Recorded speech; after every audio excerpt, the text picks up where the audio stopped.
My assumption to the office of the Deputy President of the Republic of Kenya. Those of you who are in the swearing in, you realized I just made some of the cuff remarks deliberately because it would not have been appropriate at that time to give lengthy speeches because of the official context of the day. So today is the day when I wanted to at least make statements on my assumption of office. Fellow Kenyans, on 1st November 2024, as you are aware, I assumed the office of the Deputy President. That day was and shall remain the most momentous and significant day of my life. After serving my country for a quarter of a century as a law lecturer, legal practitioner, senator, majority leader of the Senate, deputy speaker of the Senate, and most recently as the Cabinet Secretary for Interior, I now take over office as the third Deputy President of the Republic of Kenya. It remains astounding how a son of Kenya, born some 52 years ago in Tharaka, a remote part of the then Meru district, and in a humble homestead of a rural clergyman and his housewife spouse, would eventually get the opportunity to serve this country in the esteemed and high office of Deputy President of the Republic. My assumption to the office of Deputy President has presented me with an opportunity to reflect on our country's past, present, and future. In my reflections, during the past 1 week, I have come to the profound realization that Kenya, our homeland, is a country like no other. Its charm, the industry of its people, our fine weather, our culture, and our breathtaking topography are unmatched. It is gratifying to see millions of patriotic Kenyans work hard every day, waking up early, sleeping late, to make a honest living, eat from the sweat of their brow, and build the country that they call home. While it is true that formidable challenges confront us today, it is also true that we always find a way to surmount obstacles and protect our country and its people from the shocks of the modern world. Where a tiny number among us has tainted our country's image, the same has been repudiated by the exploits of millions of honest and patriotic, focused Kenyans who love this nation enough to protect it from the risks on its survival. Indeed, Kenya is a covenant country, blessed with an industrious people and an incredible array of natural resources requisite for the creation of wealth enough for all its people. We remain eternally grateful to the heroes and heroines who have ensured Kenya remains the blessed nation that it is. As we reflect on our challenges, let us capitalize on the jolting of these challenges to write a new, better, and brighter chapter for Kenya. We should heal our divisions, solidify our national unity, and pursue our country's goals as brothers and sisters, joined by the permanent bonds of our common heritage and our common future. I have had occasion in the past few days to ponder on how the orderly transfer of authority as called for in our Constitution takes place seamlessly in our country. I realize that my ascent to the office of Deputy President has taken place on the back of a hotly contested constitutional process. For weeks, the country was glued to parliamentary and judicial events whose completion is a testament or was a testament to our country's democratic credentials and the integrity of our constitutional institutions. I am humbled to be of service to this country as its deputy president and to formally take the reins to support and assist President William Ruto and the team he leads towards the realization of his vision to deliver the transformation of Kenya. It is an honor to serve my country at such a time as this, when Kenya is moving forward and upwards to the heights that our forefathers envisaged when they fought for the establishment of our republic. The founders of our nation and those who fought to make us a free people triumphed over the oppressive chains of colonialism, not only because they worked hard for it, but because they remained united. Today, as in the past, the quest for national unity is undeniably the most profound aspiration animating our national conversation. Why? Because we are coming from a rough patch where we had been enthralled in a rather unfortunate conversation about distinction, difference, and division. At a time when the country desperately requires a rallying call to pull together to steer our nation to greatness during these challenging times. Kotaler Somai, Dedan Kimathi, Mekatilile Wamenza, and later Jomo Kenyatta, Ronan Gala, Oginga Odinga, Masinde Muliro, and many others worked hard to set free the whole of Kenya, not parts of Kenya where they were born or raised. They refused to see themselves as liberators of their places of birth, choosing instead to consider themselves as brothers and sisters connected by the common past of their ancestry and the shared future of the generations that would come after them. We learn from these gallant sons and daughters of Kenya that for us to defend our freedom, sovereignty, territorial integrity, and economic transformation, for us to overcome inequality, poverty, and the need in our midst, we must harness and aggregate the collective daily struggles of ordinary Kenyans for our common good. For the aspiration of forging a united Kenya to materialize, we must accept each other, recognize our equality, accept that diversity and difference among us are for building rather than destroying us. A united nation is better equipped to deal with the challenges and overcome the obstacles we face in an increasingly complex, unpredictable, and insecure world. Kenya's viability is guaranteed only if its diverse components and segments converge in pursuit of common ideals, notwithstanding our linguistic, ethnic, religious, or political orientations. As I assume the functions of the esteemed office of the Deputy President of Kenya, I pledge to support and assist President Ruto to canvass, defend, and accelerate national unity, but also to canvass, defend, and accelerate the implementation of the bottom-up economic transformation agenda on which his administration was elected 2 years ago.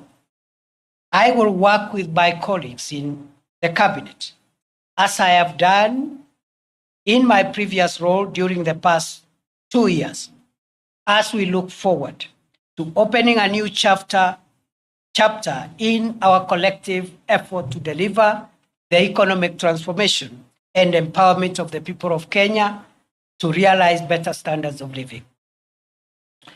The government has made significant strides towards the transformation of our food security situation, health, education, as well as stabilizing spikes on prices of essential household commodities since September 2022.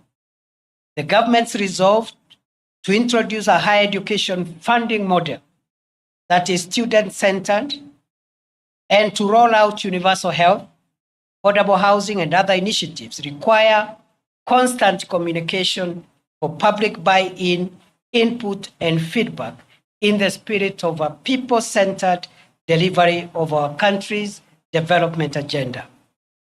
I have no doubt whatsoever that well-crafted public-private partnership projects are essential for the realization of strategic public sector infrastructure development projects and will cushion our country from incurring unsustainable debt for financing our country's development needs. As we pursue Kenya's economic transformation and strengthen the bonds of our national unity, now is the time to ask every citizen to introspect on their contribution towards the actualization of the Kenya we all want to live in. The values of honesty, hard work, patriotism, family, and all other values of our civilization, faithfully transmitted through generations, makes it possible for us to transform this country into a more inclusive, equitable, and cohesive nation in which every citizen is able to live free from fear and want. A Kenya where every citizen has a realistic opportunity to attain good health, wealth, and safety. Our ambitious ideal for a new Kenya will be actualized by sacrifice, hard work, pulling together, eschewing the blame game, and loving Kenya more than our subnational affiliations. It is possible to converge our diverse subnational interest into broad collective national interest as the surest way of realizing Kenya's viability as a solid, respected, competitive, devolved, modern, democratic, plural society able to assert itself in the world for centuries to come. Only a country of opportunity that Kenya is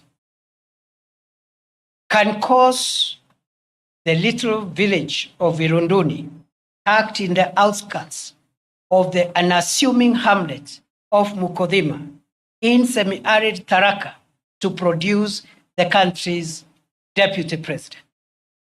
I grew up in a competitive environment, learned to manage scarce resources in a large family of 9 siblings, raised by peasant parents, and introduced to the values of respect for others and respect for authority, the love for God, and the love for country, considering other people's needs before my own needs. These values would later be firmed up through my education journey in the schools and the universities I would attend later in life. That it has been possible for me to come this far confirms that in this country, there is no reason anymore why a child born in Moyale, Loitoktok, Nyahururu, Lodwar, Nyansiongo, Malindi, Ugenya, Kadhonzweni, Elwak, Kimilili, Lungalunga, Marara, or anywhere else within this great country cannot aspire to rise to any office. I am truly blessed to be a son of Kenya. May God bless and protect our dear country, our homeland, the Republic of Kenya. May we remain one nation of one people, united by our emblems, the map, the flag, and the national anthem of Kenya. Thank you and God bless you.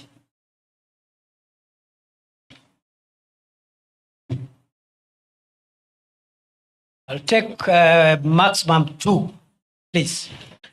Thank you, Excellency. My name is Melita Oletenges for Citizen TV.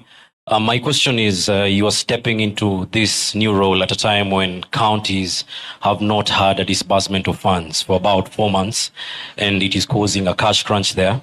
And now that you're going to also be the chair of IBEC, how do you tend to accelerate this and ensure that services in the counties roll as they should be? Sure. My name is Sydney Chazima. My question goes to what you've mentioned about national interests. And recently, while performing your duties as the Deputy President, you spoke before the judiciary at the 12 years anniversary for the Supreme Court.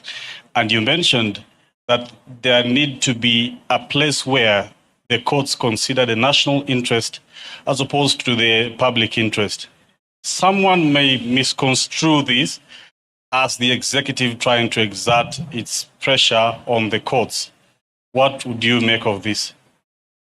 Thank you. Those are very good questions. I would like to respond to them as follows. It is true there is a bit of cash disbursement delay for counties, which is unfortunate. But I think the context for that situation is that this country in the last 2 years have come from a very difficult macroeconomic situation.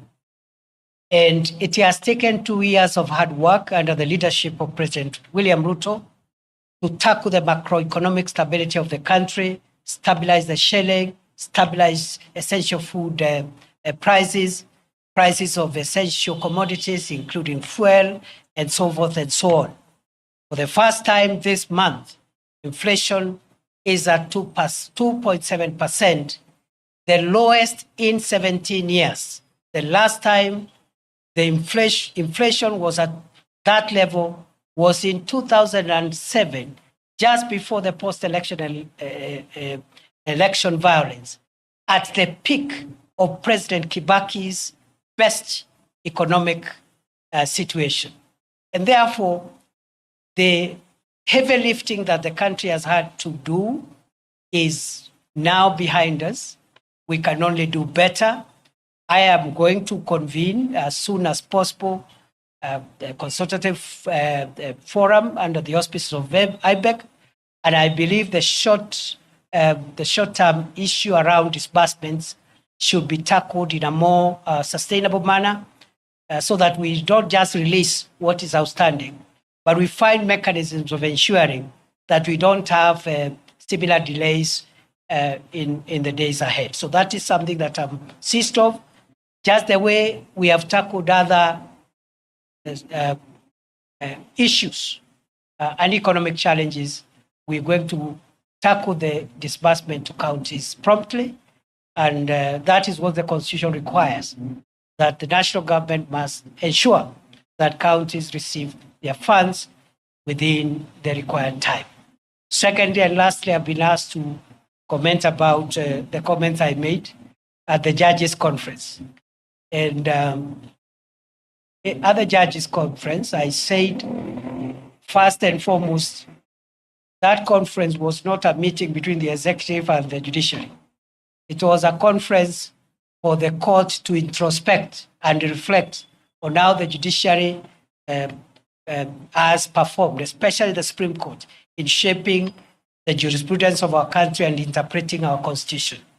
And therefore, it was an opportunity to look at the successes, the challenges, what has been done correctly, and what perhaps needs to be relooked. It's in that context that I gave the views from where I sit, based on my legal background.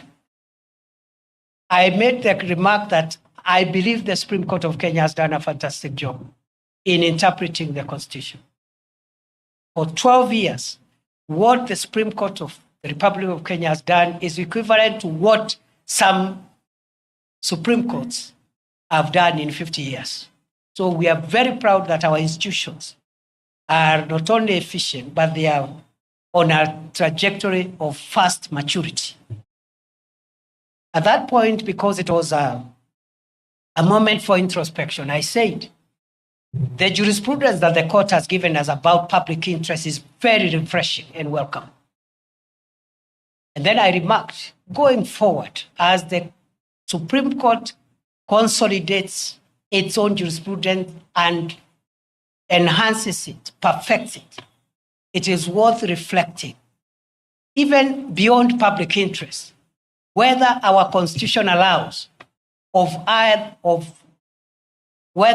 constitution allows the court to distill existential values of the state.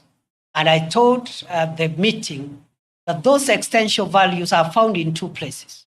One in chapter 1, which is the foundational chapter that establishes our country, defines what Kenya is, the map, the territory, the coordinates, and the fundamental principles, including devolution. And then chapter 14 on national security.